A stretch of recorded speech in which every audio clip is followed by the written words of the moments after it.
So the first thing I want to do is we've got to talk about jurisdiction before we can really get into the whole conversation about 14th Amendment is citizenship at all. You have to understand the fact that the federal government has literally zero jurisdiction inside of any union state in this country. So you have to understand that the federal government does not have jurisdiction inside of a state unless that state has allowed them to come in and do something. Okay. So as an example, the county sheriff does not have to allow an FBI agent to come into the county to harass a citizen in the county. They don't have to allow that. They can tell that FBI agent to remove themselves from the county and they have to leave. Another example is think about a county sheriff going on a military base and arresting somebody. He can't do that because he doesn't have jurisdiction inside of a federal area. Okay. Right. So you have federal areas that are the District of Columbia, Puerto Rico, basically any military base, post office, bank, or courthouse that is a federal entity. They have their own jurisdiction, and it requires some type of an agreement between the county and that agency or that building or property for them to go back and forth. So what we're going to talk about first is where does that come from? Like, how do you define what this federal area is to be able to understand these jurisdictions? And so the first thing I want to start with is Article 1, Section 8 of the Constitution is where you get all of the things that the federal government has the ability to do. This gets into post offices. It gets into money. It gets everything that the federal government can do is listed inside of the Constitution. So let me pause you because it's an interesting thing that you just brought to light, which is I think most people would think of federal jurisdiction. They think of it in kind of the natural way that you would think of it, which is that it's like an overlay, right? Like, and you know, if you watch TV or you watch movies or whatever, you know, and some FBI guy in a TV show says, well, you know, we work for the federal government, so the whole country is our jurisdiction. I think the way most people think about it is like it's an overlay. Like, okay, well, the state's, you know, the county's jurisdiction is within the county, and then the state has jurisdiction over the whole state, which is all the counties, and then the federal is over everything. And so what you just said is it's actually not like that at all. It's opposite of that. Yeah. It is total opposite of that. So, and I'll prove it. So why do you have constitutional amendments if the federal government already has control over the whole country?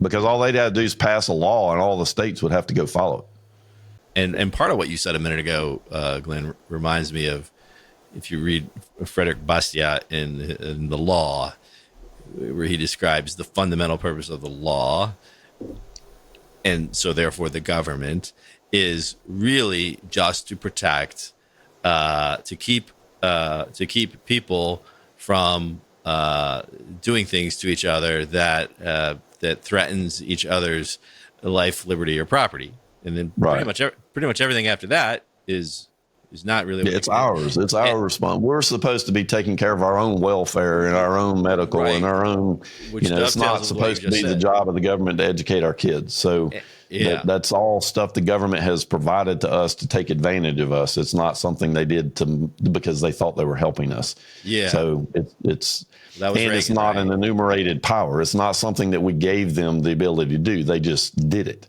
Yeah. So, but here's the main thing. I'm going to skip through all the things because this is all the Article 1, Section 8 lists all the powers the federal government has. Okay. Right.